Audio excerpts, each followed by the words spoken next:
Welcome to 2016 Presidential Candidate Interviews. Today I am interviewing Dustin Shewbert. He is running as a Republican. Hello, Dustin, and welcome to the interview. Hi. How are you doing today? Good, sir. Good. Thank you for participating. Let's give the audience an opportunity to get to know you. Describe your family. Well, me and my wife have been married for almost 13 years. We have 4 kids, 3 girls and 1 boy.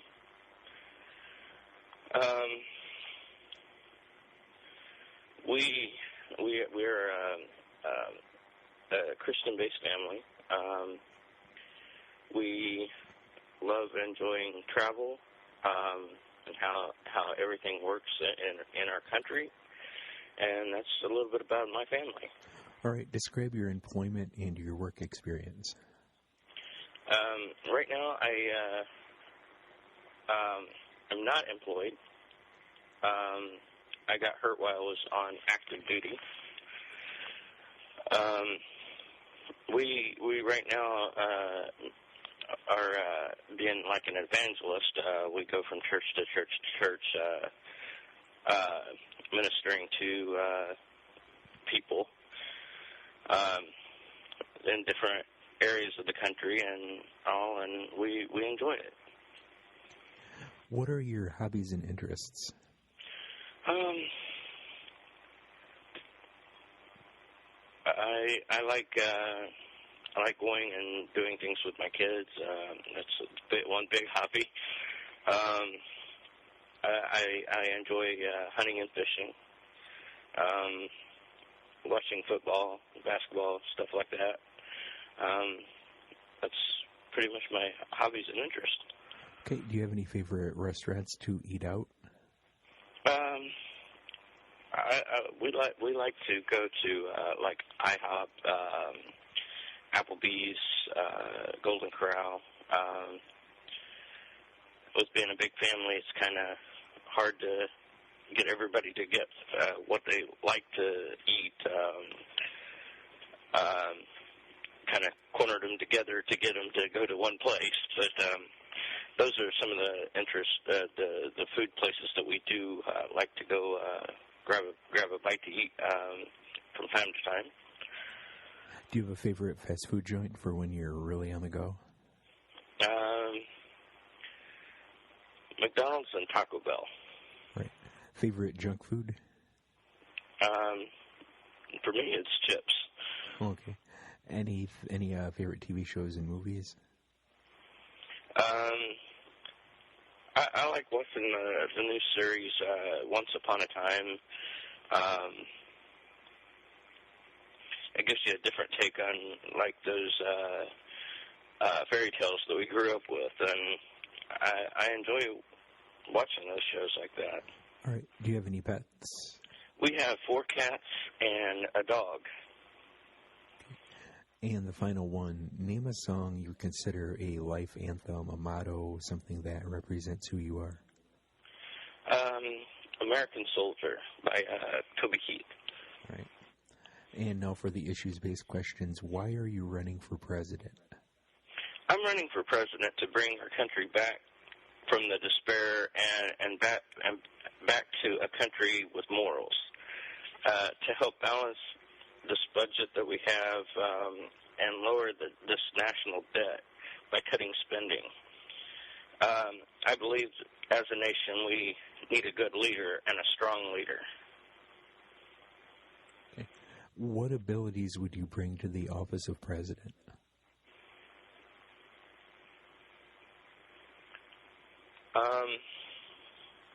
When you live on very little, you learn to balance everything that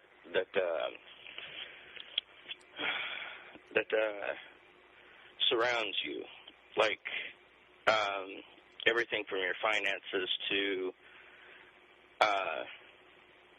how to keep everything in perspective and keep it where we're not borrowing and borrowing and borrowing.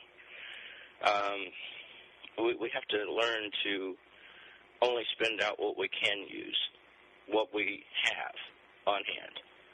and not more than that. And with being from a low-income area family, that makes that ability to do that great. Okay, are there any presidents you have a positive opinion of who have aspects of their presidency you would want to emulate? There's two. One is the late former President Ronald Reagan. I believe he was strong in leadership. He led us through the Cold War and kept us safe. And the other one, I would say, would be the late President Abraham Lincoln. He led us through the weakest time in our country and brought more peace to our country through trying to separate this slavery time. And taking those two things that those two presidents did, I believe is what we need to strengthen our country, and I would try to follow suit with those two. Name a president or two you have a less than favorable opinion of who have parts of their presidency you would not want to emulate. One of them is our current president, because I don't believe he is a good leader. I believe he is one of the weakest presidents we've ever had. He has absolutely abused the power of the office of the president. Are there any functions of government you'd like to decrease or abolish? We need to decrease the use of the executive order that the president has. Decrease the power of our government over the country. I believe a smaller government is our solution to our problem with what's facing our country. Are there any functions of government you'd like to add to or increase? Is there anything not in existence that should be in existence? Well, I believe that we need to take that Affordable Care Act that was put in place by President Obama and revamp it. Make it more affordable for everyone in the country, not just certain individual classes of people. We need to fill the loopholes in our tax code by making it where everyone pays their fair share. We need to strengthen our military, not downsizing it and making it weaker. Describe your stance and your approach to taxes and taxation. My stance on taxation, we need to all pay our fair shares, like I said. Yes, the wealthy will pay more because they make more, but the percentage would be the same all the way across the board. Where do you stand on the abortion pro-choice issue? My personal opinion of pro-choice or abortion, I believe it's wrong, and that's my personal view on it. I believe it's murder. But that's my Christian ethics working on me there. What role should our military play in the world? We have always been a great power in the world with our military. I believe that we should still be there to help with these countries that can't protect themselves against other superpowers out. I believe that we need to strengthen our military so we can keep doing this to help those countries that can't defend themselves. How would you handle immigration and border security? We need to fill our borders, but in taking that into consideration, if there's law-abiding people who want to come here to live, we should let them. We shouldn't set on paperwork for years and all where they're sitting waiting to come to this country legally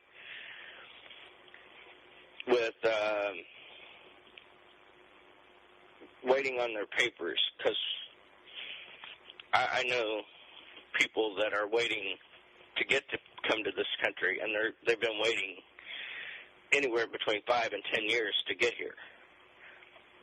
And then I know there's some that are here illegally that wants to come here, but it's so hard to get papers to come, to get the visa to get here, and wait for the paperwork to where they can get to be citizens of the country or legal immigrants. I don't believe that we should take all of the illegals and send them back to where they come from. I don't believe that at all.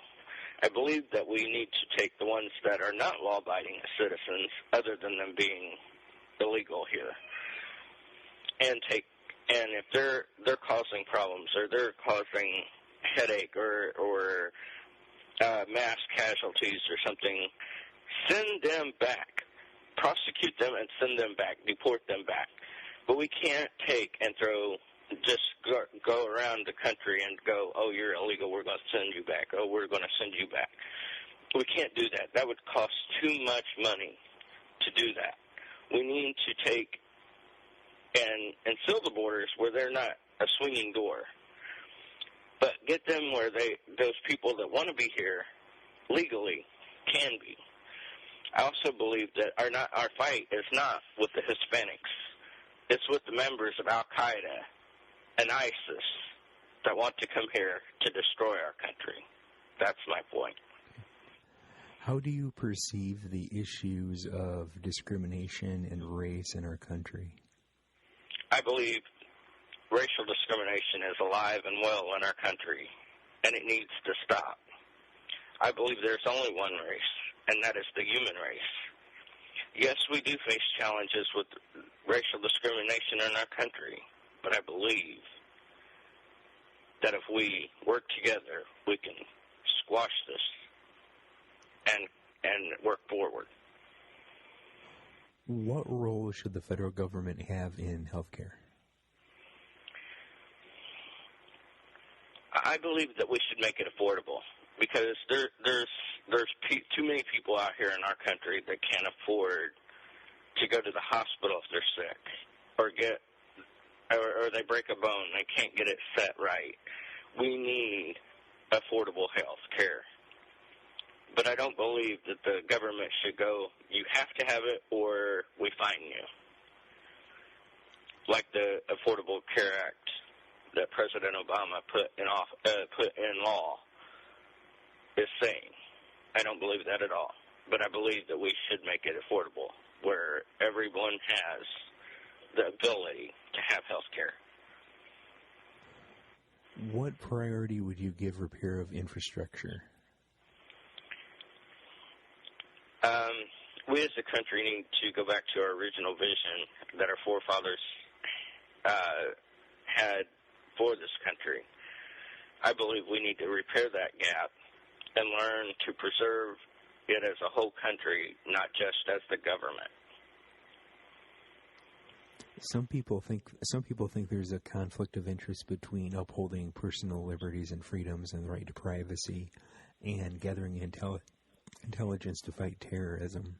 What do you think is the proper approach to these apparent issues that kind of war against each other? I believe that we need our privacy, but at the same time, if it's a matter of national security, the privacy has to be cut to prevent another terrorist attack on our soil and against our military and against our people. We have to be strong, and we have to know that we have our rights to freedom and privacy.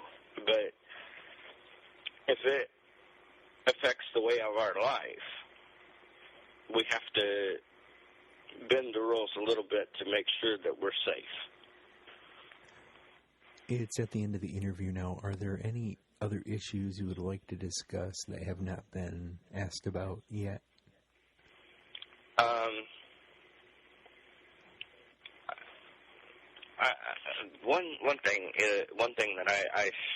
A couple things.